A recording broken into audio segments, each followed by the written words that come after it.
Tā te ahurei ruarau he whakanui I te whanaungatanga o te iwi Māori ki te rohe o Parramatta I Poi Hākena. Heoi hea ki te rangahau a te karare, tawhito noa ake I tērā te hononga o tātou ki taua rohe. Kei a pēr te Melbourne ngā whakamārama. Ki waho atu o te wharekāwanatanga, he hononga ki Wainganui I te whenua moemoea me te Māori. Nā iwi take e rua e pōhiri te ana I nā kau mātua kuia o nā puhi. Rua rau tau ki muri I o mātu whainga ki konei, ia te rua tara, ia te pāhi, tētere, tuai o tui. O tira, ko ia tēne ko te rā I tohua e whakanuia. Nā rātau te ara I takahi mō te marea kua tai atu ki Parramatta. I tēnei rā, he whakahonore I tērā hitori mā te waiata.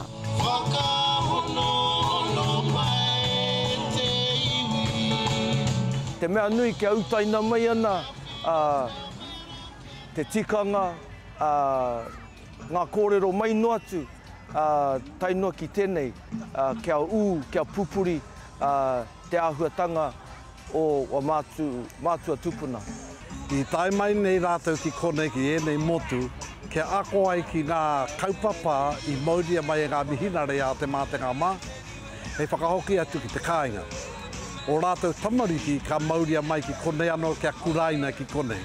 Ka hoki nā kōrero ki te tauko 1805, te wā I haere a te pāhi ki Parramatta no Hawaii ki tēnei wharekāwanatanga. He stayed with MacArthur and Macquarie and also with King. He learned about the wheat trade, the wool trade, and he returned back to the Bay of Islands with a house and a medal, which is also known as the Te Pahi Medal. Heoi tērā hoki nā piki me nā heke o roto I te whanaunatanga ki waenga I te Māori me te iwi moemoea. There are some issues, but in the main, we are forging relationships. We are trying to build and mend bridges that were broken way back 200 years ago and have also had problems today. Tāku nei whakaro pērā te whanaungatanga I auawa, kia mautonu ana te hononga ki te tangata whenua. I kite ana mātou I roto I te whakatau, a rātou I whakatau ngā manuhiri tuarangi ki runga I tēnei mata. Kia tangi te ngako tangata.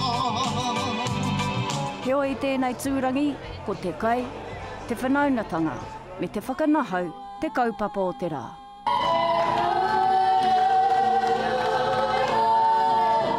Pēr te Melbourne, te karere.